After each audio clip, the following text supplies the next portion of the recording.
सौभाग्य आपका, आपको ये तत्व ज्ञान प्राप्त हो रहा है। इसको तत्व ज्ञान कहते हैं। तो निष्कर्ष निकाला जाओ सारी कथाओं का। ये जड़ी बूटी तो सबने पता था, या तुलसा है या फलानी है या है, तो उनकी जड़ी उसका तो औषधि बना वो है वैद्य। तो ये दास है इस अध्यात्म मार्ग का वैद्य, और जड़ी बनाकर भगवान डर गए थे सतनाम और सार नाम की, जो आज दास के समझ में आ गई। और उसका परिणाम आप देख रहे हो। लाखों लोगों का रोग नाश हो गया, घर में वृद्धि होने लगी, सन्नी संतान को संतान मिल रहा है, रोग निरोग हो रहा है। और फिर ज्ञान ऐसा प्रबल आत्मा को गदगद कर देता है। अपने आत्मा धर्मदास जी को परमात्मा ने तो थोड़ा उदाहरण दिए थे दास ने, क्योंकि वो तो भगवान थे। अपने बारे में कहे तो ना समझ में आओ, इसीलिए एक गुरु की, एक दास की आवश्यकता होती है जो आत्मा और परमात्मा का मिलन करवावे। तो ये दास है इस विश्व में परमात्मा से मिलाने वाला, सच्चा ज्ञान बताने वाला और काल के बंध से छुड़वाने वाला।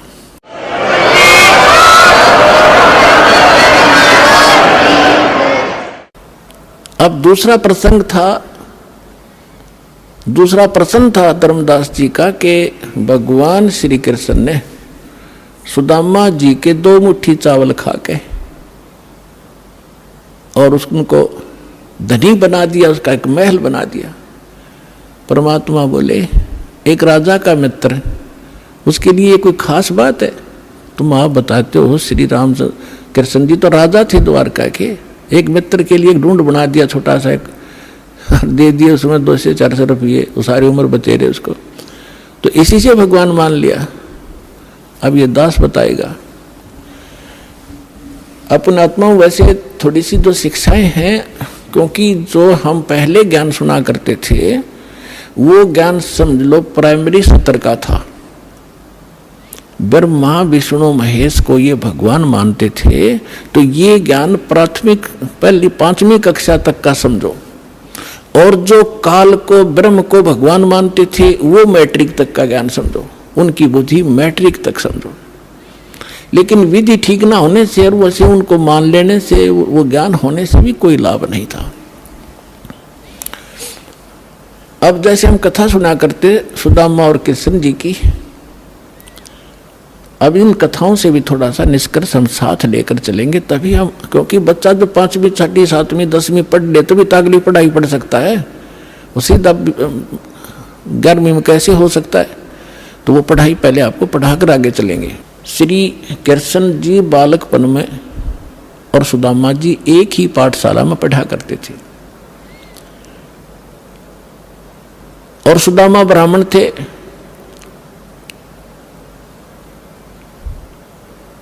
और ब्राह्मण भगवान से के ज्ञान से अवश्य परिचित होते हैं। उनको ये मालूम होता है कि जो जैसा कर्म किया हुआ है वैसा ही फल मिलता है। सुदामा और कृष्ण अपनी शिक्षा पूरी करके अलग अलग वो द्वारका के राजा बन गए। वो अपना एक ब्राह्मण, गरीब निर्धन ब्राह्मण था, 3-4 बालक थे, निर्वाह बिल्कुल नहीं चल रहा था, कई बार तो भूखे रह जाते थे, बच्चे भी रोया करते थे रोटियों को। अब सुदामा गणा निर्धन था, उसकी पत्नी बहुत बार कहा करती थी कि आप कहते हो श्री कृष्ण राजा हैं, वो मेरे क्लास फेलो थे, तो क्लास फेलो गणी इज्जत करा करे, आप जाओ कुछ धन मांग लो, आप तो ब्राह्मण हो। सुदामा ने कहा ब्राह्मण का काम मांगने का नहीं होता, भिखारी का होता है, मर जाऊंगा पर मांगूंगा नहीं। लेकिन उस मिश्राणी के घड़ा कहने से, बार बार कहने से वो विवश हो गया कि चल या कहती हो तो मैं चला जाता हूं पर मांगू कभी नहीं। वो कहा करता था सुदामा कि मेरे भाग में नहीं है, मैंने पिछले जन्म में धर्म नहीं करा, कोई पुण्य नहीं करा, जिस कारण से मैं निर्धन हूं। अगर मुझे धन मैंने दान किया होता मैं निर्धन नहीं होता, और आज मुझे ज्ञान है तो मेरे पास धन नहीं, मैं तो दान कर दूं। अब जब वो चलने लगा, जैसे आज आप जब भी जाते हो कोई रिलेटिव के पास, मित्र के पास कुछ फल ले जाते हो, तो पहले कोई कसार ले जाया करता था, कोई चावल भून के ले जाता था। तो ऐसे वो कुछ चावल बांध दिए अगले, और तो हमारे पास कुछ है नहीं, अपने मित्र के पास यही ले जा। और फटे पुराने कपड़े जैसा भी है वो वहाँ चले गए। अब श्री कृष्ण जी ने उसकी हालत देखी, पूछा कि आओ मित्र, बहुत दिनों में मिले और क्या हाल है परिवार का। तो सुदामा जी ने कहा, जी ठाठ है भगवान की दया से, कोई कमी नहीं किसी वस्तु की।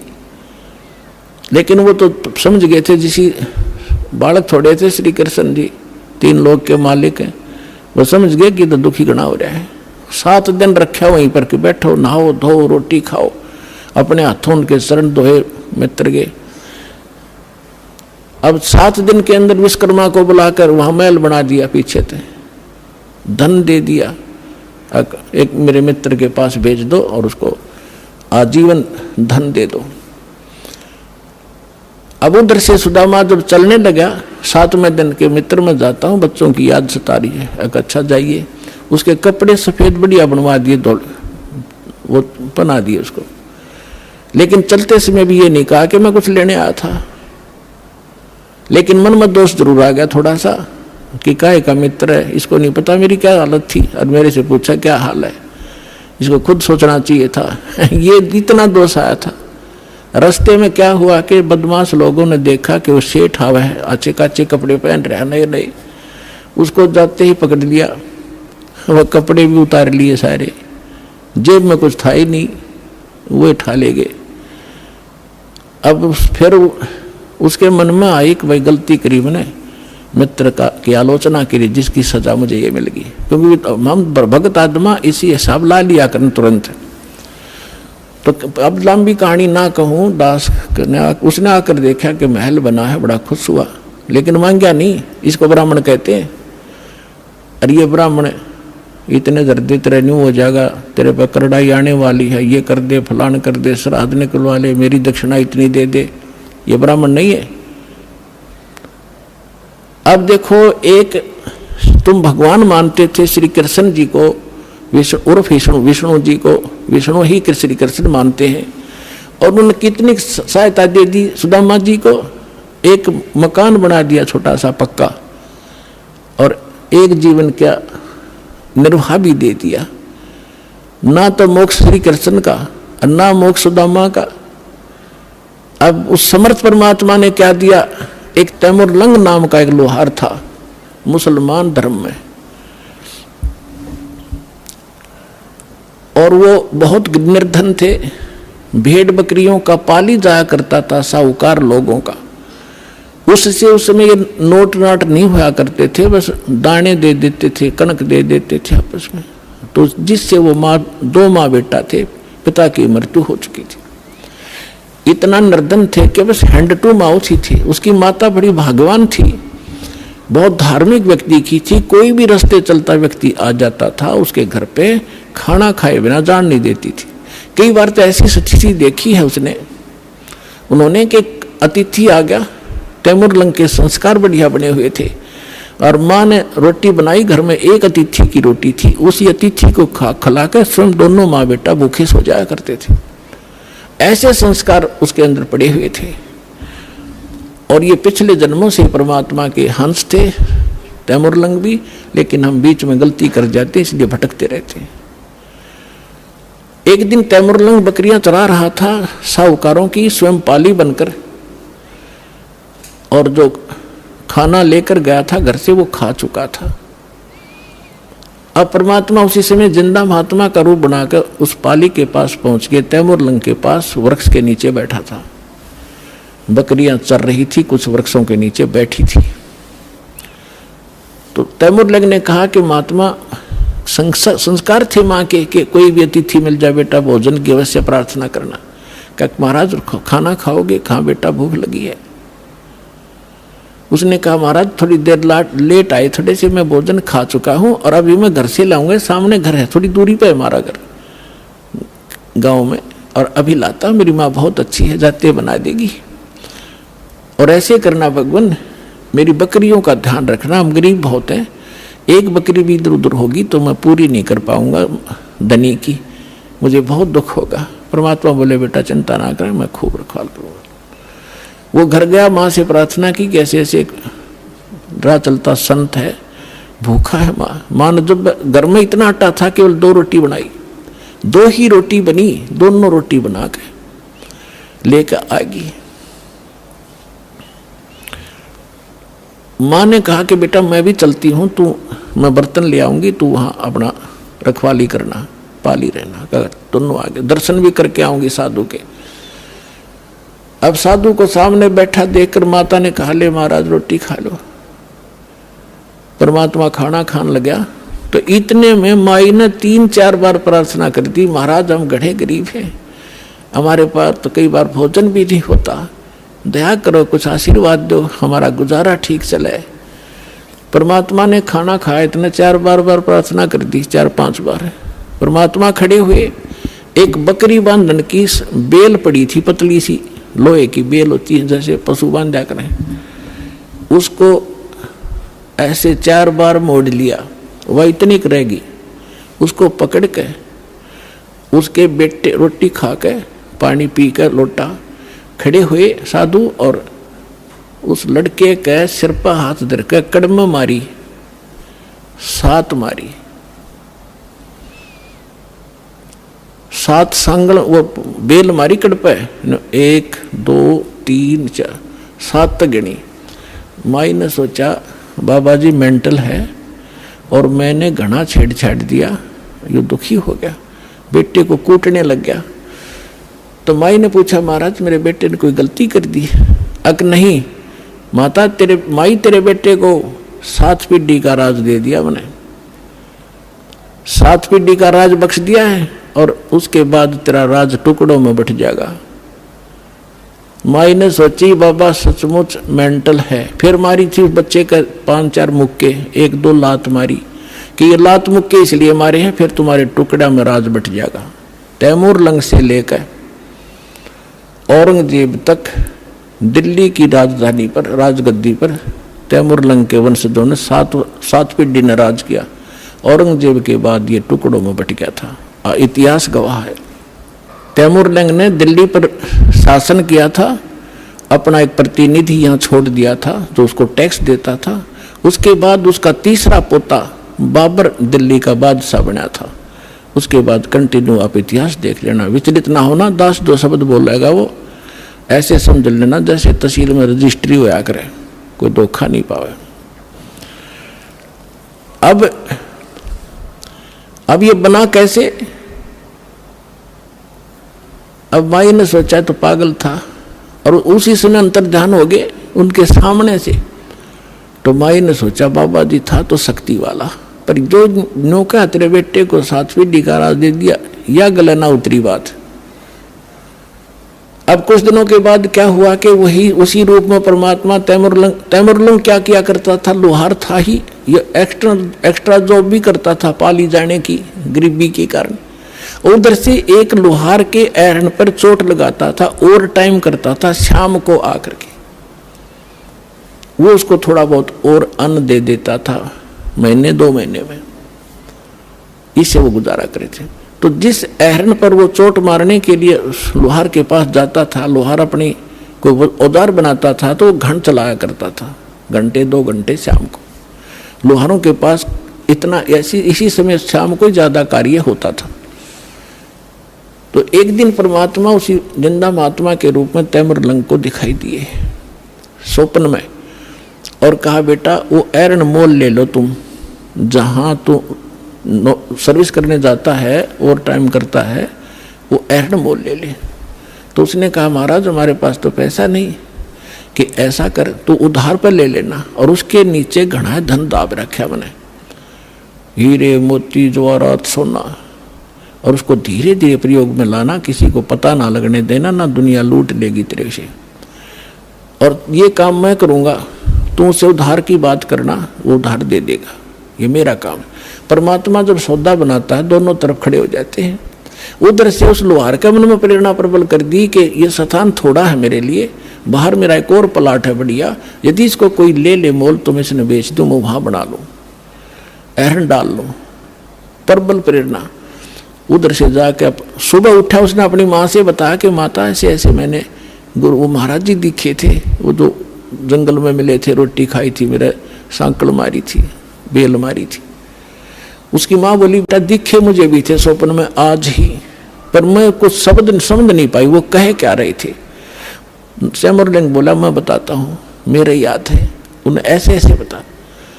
तो कहने लगी बेटा महात्मा तो शक्ति वाले थे, हमें एकदम अंतर ध्यान हो गए थे, पर वो पैसा तो है नहीं बेटा, लेंगे कैसे हम उसको। तो उन्होंने समाधान बताया है कि आप उधार कर की बात करो। माँ बोली देख ले बेटा ट्राई करके। तो उसने जाके तैमूरलंग ने कहा कि भाई मैं एक अर्ज करता हूँ आपसे, ये मैं भी गुजारा कर लूँ, मैं भी लोहार हूँ, आप भी लोहार हो, और मुझे एरन दे दो ये। वो बोला पैसे कब देगा तू? एरन वाला बोला कि अभी तो है नहीं, मैं कुमा के दे दूंगा। पक्की बात? पक्की, 1 साल में दे देना। हाँ 1 साल में दे दूंगा। अब पे कवा दी परमात्मा ने। तो तैमूरलंग के ठिकाना नहीं रहा खुशी का। उसने तो अगले दिन वहां से एरन निकाला, बोला एरन भी छोड़ दे। एरन भी छोड़ दूंगा, पुराना हो रहा है। वहां जाके अपना नया गार्ड लिया एक लोहे का लठ उसने, और वो वहीं छोड़ गई। माँ बेटा ने चारों तरफ 4 द्वारी बनाई, कच्ची ईंटें बना कर कुछ, उस पर एक झोंपड़ी सी डाल ली और एरन बाहर रख लिया। नीचे से खोदा तो न्यो का नो धन पाया उसने। अपने आत्माओं उस समय जब ये पाली जाया करता था तैमूरलंग, उस समय उसने के दृष्टांत एक घटना देखी थी जो उसके हृदय को छू गई थी, वो मिट नहीं रही थी हृदय से। उसी नगरी का राजा घना निकम्मा था और गांव की सुंदर लड़की उसके एजेंट बता दिया करते थे, और वो अपने मंत्री और सैनिकों को द्वारा उन लड़कियों को उठा ले जाता था, उनके साथ विलास किया करता था। एक दिन ऐसी एक लड़की गांव की तैमूरलंग के ही आसपास घर की चारा लेकर आ रही थी खेतों से। सुंदर लड़की थी। राजा के कर्मचारी उसको अपहरण करने लगे। उसने आवाज लगाई, रे तैमूरलंग, ए तैमूरलंग मुझे बचा भाई, तैमूरलंग मुझे बचा भाई। तैमूरलंग ने देखा भाई सचमुच ये तो बकवादी आदमी है। पाड़ी के पास तो लठ होता है, डंडा लेकर लठ बाज लिया, ताबड़तोड़ लाग गया उन सैनिकों ने कूटने।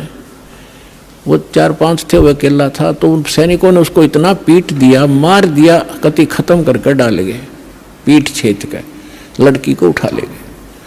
जब वो होश में आया उसके बाद उसने ये प्रतिज्ञा कर ली कि यदि मैं राजा बन गया इसको सबक सिखाऊंगा इस राजा को।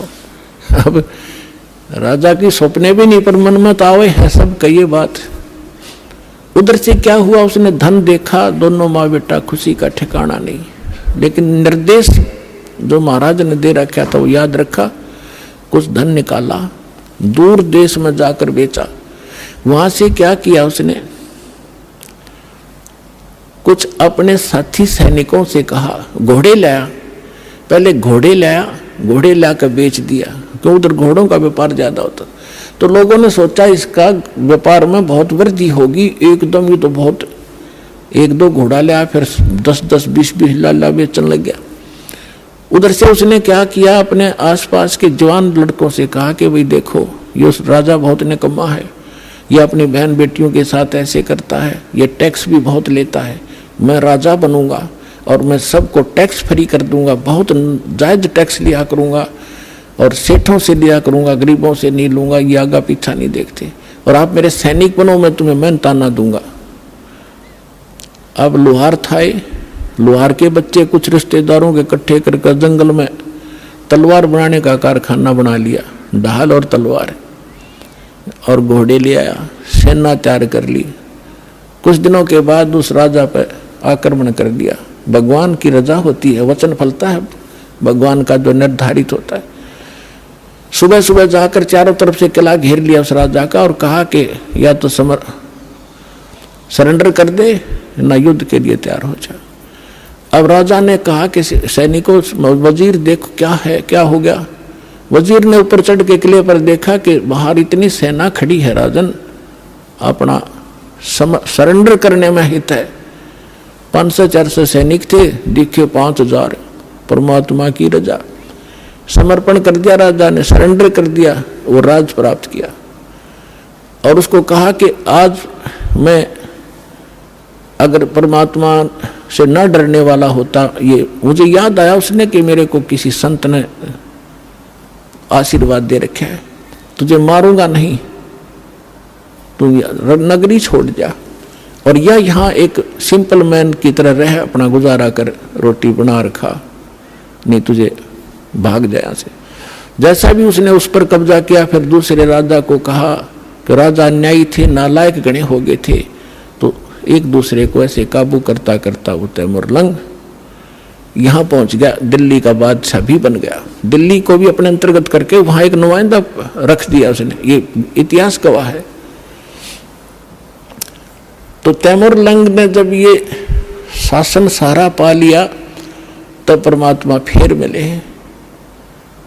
ऐसे शिकार में वो गया हुआ था, कहने लगा रे निकम्मी आत्मा। वो बैठा था तो वहाँ उसने बहुत सुंदर कपड़े पहन रखे थे तैमूरलंग ने, बहुत, यानी 2.5 रुपये की कीमत थी उसके पूरी ड्रेस की, उस समय के 2.5 और आज के 25,000, ये समझ लो। तो परमात्मा वहाँ खड़े थे, उनका वहाँ खाना खुना सैनिकों का हो रहा था, शिकार के लिए राजा गया हुआ था, वहाँ बैठा था। तो आके परमात्मा भी किसी अन्य रूप में वहाँ खड़े हो गए। तो कहने लगे राजा आपकी क्या कीमत है। एक सामने एक व्यक्ति खड़ा होकर कह रहा है कि आपकी क्या कीमत है, कि आप ही बता दो मेरी क्या कीमत है, कि तेरी कीमत है 2.5 रुपये। राजा बोला गलत बोल रहा है, 2.5 रुपये का तो मेरा ही ड्रेस है, बोला इससे इसकी कीमत है, तो एक आने का भी को नहीं। निकम्मी आत्मा, तेरे को इसलिए ये राज्य दिया था कि कर्म फोड़ अपने। परमात्मा ने वो रूप बना लिया, जो वो दिन भूल गया, तू एक बकरी चराता फिरता था, गिड़गिड़ा रहे थे, आज भूल गया भगवान को, शरणा में पड़ गया। उसी समय अपने बेटे पोतों को देकर राज और लेकर दीक्षा और फिर से भक्ति शुरू करी। तो पुण्यात्माओं, सुदामा को एक ढूंढ बना दिया, एक छोटा सा मकान वो दे दिया, एक जीवन का गुजारा, तो क्या अमर हो गया वो। 7 पीढ़ी का राज दे दिया कबीर साहब ने, एक रोटी खा के, और फिर मोक्ष दिया उस प्राणी को। ये न्यारी ताकत है कबीर भगवान की। बोलो सतगुरुदेव।